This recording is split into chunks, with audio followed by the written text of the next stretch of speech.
Hey guys, happy Monday. At the time of filming, it is a Monday. I didn't really have time earlier or on the weekend to do it because I was busy with another fair that I was involved with. And I'll show you some pictures and videos that I took the day of. It was indoors, thankfully, but I totally forgot to do an April reflections and how much I made versus how much I spent kind of video.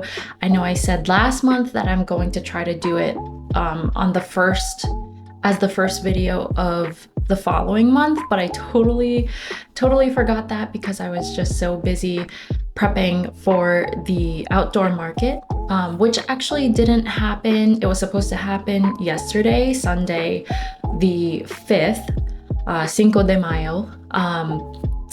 But it was cold and rainy yesterday, so they actually announced on Friday, I think, that they're moving it to the rain date, which is next Sunday, May 12th. So I just hope that it's not going to be rainy that day, but as of right now, the weather kind of looks like it's going to still rain. Or maybe now it's like partly cloudy and it is slightly warmer, so I'm very happy about that. But anyway, I was busy prepping and I totally forgot to talk about like my earnings and stuff for April. So before I kind of show you guys like the bits and pieces, the videos, the recording and photos that I took on Saturday for my vendor fair, let's talk about April earnings. I'm just gonna be pretty quick about this compared to March. So April earnings, I had $256.76 enter my bank account from Etsy. So those are all the sales that I made after, the shipping and the Etsy fees. So $256.76. I'm also looking up because I'm staring at my computer. And I did two events in April. I did a ladies vendor market in Springfield, New Jersey, which is a town nearby. I made $42 that day. However, the table fee was $35. So let's subtract that. I made a profit of $7. I made back the table fee, which, like, thank God, I was very, very nervous. And pretty much the other vendors' kids saved my butt that day. Otherwise, I would not have gotten any sales from anyone. I was in an area, I don't know, it just attracted the wrong demographic. It was at an Elks Lodge or something like that, Elks building. Also, the organizer did not do any advertisement or anything beforehand.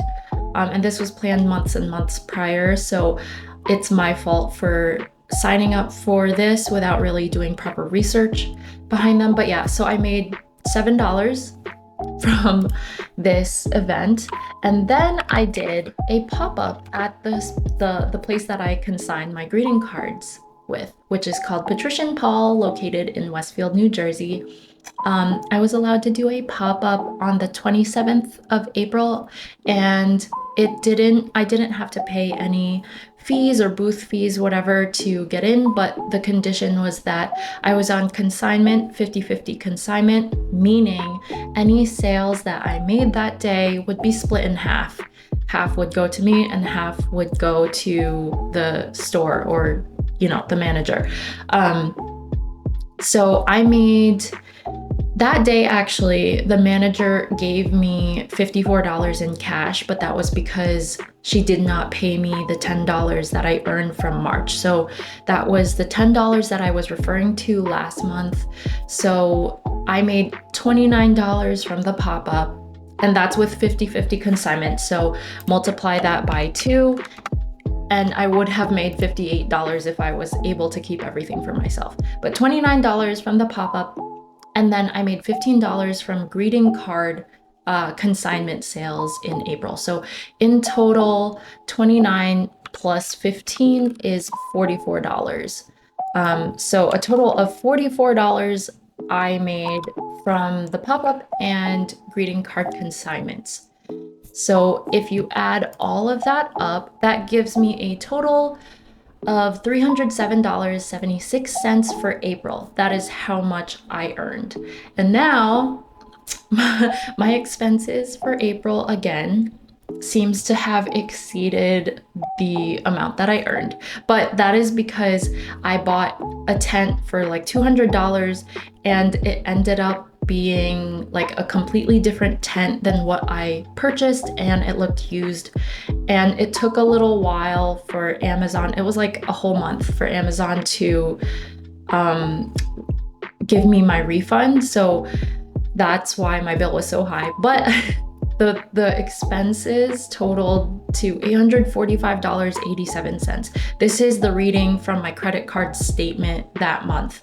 But that 199 or $200 was a part of that expense. So, minus $200, that would have been the realistic expenditure. But granted, it is still it's still much higher than what I earned. So here's to hoping that this month will be different. I'm really trying hard not to like spend as much as I did before because I already have my tent. I bought my tables.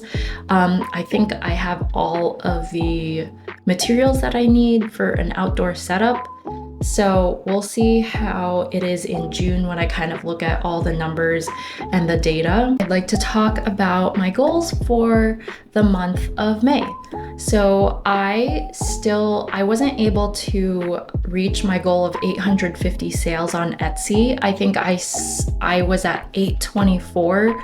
So I only made like half of what I was hoping for. So I'm gonna try to reach for 850 again this month, and that's just Etsy sales as well. That doesn't include any like in-person market event sales. So 850 sales for Etsy, and then maybe 3.6K subscribers on Instagram. And YouTube, I don't really have too much of a goal. My overarching goal is to be able to finally monetize my content. I've been very, very consistent with posting, regular videos on Thursdays, 2 p.m. EST. So I'm really hoping that I will not fall off the wagon there. And yeah, just before the end of the year, hopefully I can monetize my video. But okay, so now let's talk about the event that happened on Saturday. It's the town of Linden, New Jersey. One of the schools, the elementary schools, had a PTA food truck festival and vendor market, and I was a part of that. So the cost of this market was $40 for an indoor booth, and that came with a table and 2 chairs. So I did not have to supply a table and chairs of my own, which was really great. I had an option to choose an outdoor space, but that would have meant that I need my own, like everything, all the furniture, tables, chairs. I need a tent. And I'm really glad that I didn't do it because it was cold that day. It was like really cloudy, overcast at first, but then it started raining later, and then people just started packing up early. It was like the event went from 11 a.m. to 6, but the indoor vendors needed to be like at the building between 8:30 and 9 to unload, because we were like taking up the spots that the food vendors would be parked in. So and supposedly they were going to be rolling in around 9, so we had to evacuate the cars and like finish unloading by then. So it was kind of a long day for me. So we got there like 8:45, and then it ended at 6. However, we kind of left around 5:30 because it started raining at around 4:30, and then by that time it was like cold and wet, and people just kind of like went home. But anyway, yeah, I had an indoor seating, and I was so happy that I had a corner booth because that allows me to have a little more space to like store my stuff. I just kept my wagon and I stacked all the boxes on top and I just kept it on the side and it didn't bother anybody. And there was like a garbage nearby as well, so that was really convenient. That day, I made $136.45. This is a total number for cash and Square transactions. So I did take some credit card or like tap to pay payments, but the majority of people paid in cash, and thankfully I was prepared. Never like don't ever do these events without cash on you because there are a lot of people, especially if you're in my niche, I want to say, like, there's a lot of children that will come up to your booth and they have some allowance or like some cash. So if you don't have any cash, or like, if they come up with a big bill and you need to give them change, you're out of luck. So yeah, just remember to keep cash on you. But yeah, $136.45 is pretty good. I think out of all of the markets and events that I've been to so far this year, this is the highest, if not the second highest, amount that I have earned in an event. And I know that, like, I don't know, I see on Instagram that a lot of people make so much more, like in the like 400s or even a couple thousands, but I'm pretty happy with this considering the table booth was $40. My first event, actually, I earned $139.90, but the booth cost was $95. So I would say that the difference between the amount that I got in sales versus the booth cost this time around on Saturday is probably the best. This does not take into consideration any of the taxes that people paid through Square. If it's cash, it's just, I have to factor that in, but $136.45 does not take out the taxes yet. So this is like a gross number. I want to say that this vendor market probably had the best foot traffic so far out of all the events that I've been to. There were a lot more families, and a lot more children as well with their parents. So it was really nice. But of course, according to my observations, there was a good amount of like parents and people, mothers, shopping for themselves, and then they just needed to bring their kid along. So not everybody was shopping for their kid, which I guess makes sense. I don't have kids, but I would also want to do shopping for myself. So there was that, and it turns out that foot traffic the first 2 or 3 hours was actually pretty slow and almost non-existent. And we come to find out later on that the organizer of the event actually did not or forgot to put signs up outside in the parking lot where most people kind of start out, saying that there were actually vendors in the gym. So I was located in the gym, and then the rest of the vendors, there were outdoor vendors, they were on the parking lot. Unfortunately, I don't have footage of that because I had to leave my phone at the table whenever I went outside, so that in case there were any people like wanting to buy and pay with card, then my friend who was my helper could use my phone and hook it up to the Square terminal. So I don't have any footage of that, but I do have footage indoors. So yeah, the first 2 or 3 hours, it was pretty dead because they did not have a sign saying that there were vendors inside the gym. They only, I don't know, they had someone run to the dollar store and literally buy like large poster boards or paper, and they just wrote vendors inside the gym, like, a couple hours into the event. And that's when we started seeing more of like a foot traffic inside. And we had people come in and say, "Oh, we didn't even know you guys were in here. There were more vendors in here." And we're like, yes, it is good to know that, the first 2 or 3 hours were kind of wasted because nobody had any idea that there were more people inside. So that's kind of like a downside for on the organizer's part, that they failed to put up the proper signs in the beginning, and the organizer was there like at 7. Also, the thing is, the organizer was also a vendor herself. I was talking to one of the vendors next to me, and she was saying it's always like, it's not a good sign when the organizer is also a vendor, because and she was outside, she was outdoors as a vendor. She said it wasn't good because she's not being as attentive as she could be, because she's kind of consumed with her own business and selling whatever she was selling.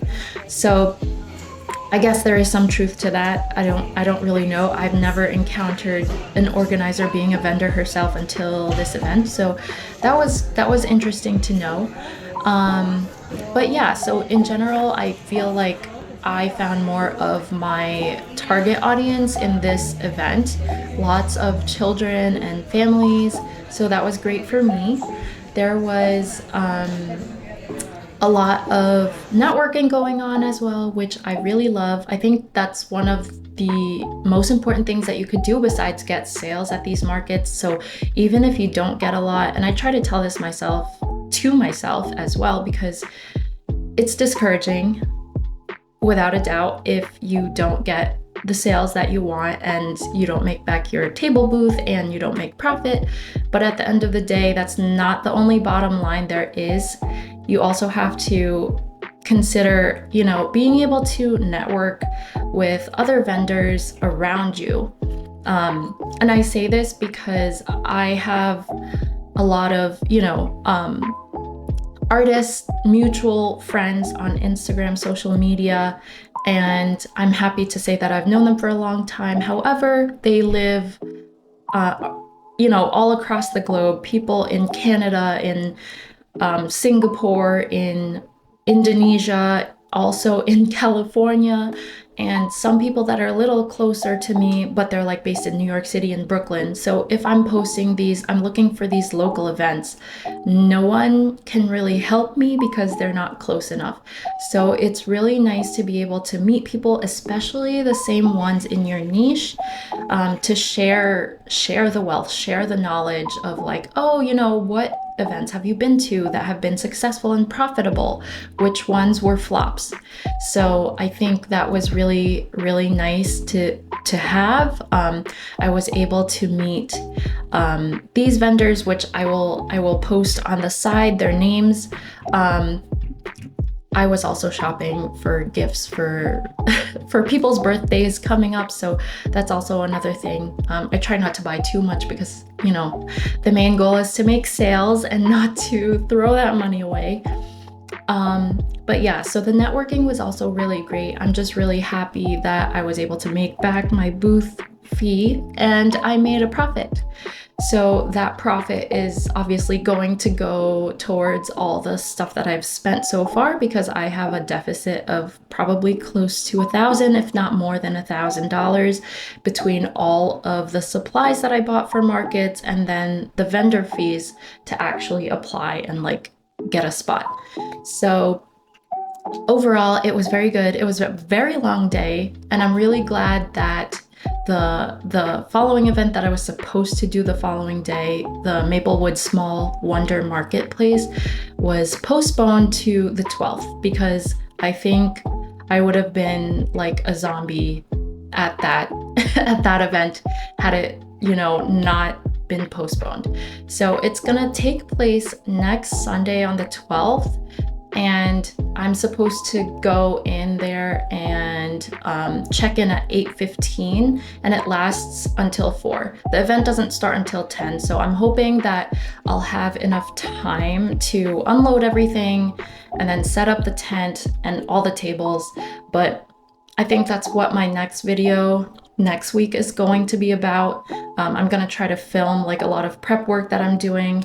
Unfortunately, I will not be bringing my camera to the event because I just have so much stuff and I have a sedan. So I don't know how I'm gonna fit all of my merchandise as well as the tent and the tables and the chairs in my in my sedan. So that is going to be very tricky, but I'm gonna try my best to use my phone, even though it's at like 85% storage capacity, to film as much as I can, like before, during, after the event, because it's my first outdoor market and it's I don't know, it's crucial, I think, to be able to capture these small things where, things that went well, things that didn't go well, especially for a first timer like myself. But yeah, so I hope you'll stay tuned for that. Another side note, another announcement that I'd like to make is I'm very nervous about this, but I have been thinking about streaming on Twitch. I don't know if any of you like to tune into Twitch to watch your favorite streamers or anything, but I'm thinking I would like to stream. I would like to finally just jump in there and start streaming. It's very intimidating. I've been thinking about it for months, but I have not pulled the trigger. There's a lot to know, and I'm like a grandma, I don't know, on the inside. And I just absorb things slowly. I'm a noob and I'm technologically challenged. So I don't have anything set up yet. Like I don't even have a profile picture, or like the about me isn't hashed out. So I'm gonna try to work on that, but I'm hoping maybe this Thursday, if you're watching the day that the video releases, that would mean the same day that I'm planning to stream, or tomorrow, which would be like Friday the 10th. I'm losing track of the dates here, but I'm thinking my first stream, I'd like to do some art. It's taken me a little while to commit to this as well because I want to be consistent. I know that consistency is important, especially when you're streaming live, but I feel like it would be a nice change of environment, then it's more interactive and stuff and less me talking at you, hopefully. I hope. But I'm hoping to stream art and maybe do another day in the week where I'm streaming games. I do a lot of cozy games like Stardew Valley, and there's a lot of upcoming games like Cozy Caravan that I'm really interested in. So I feel like it would be a good time for me to kind of start streaming when I'm streaming like a brand new game. I'm not sure. But yeah, let me know your thoughts and what you think of that. I'll probably do an announcement under the community section on my YouTube, or if you're following me on Instagram or Threads, I will be announcing that there as well as to whether I will be streaming for sure on Thursday, what time on Thursday, or Friday as well, for that matter. But thank you so much, you guys, for watching, and I will see you next week. Bye.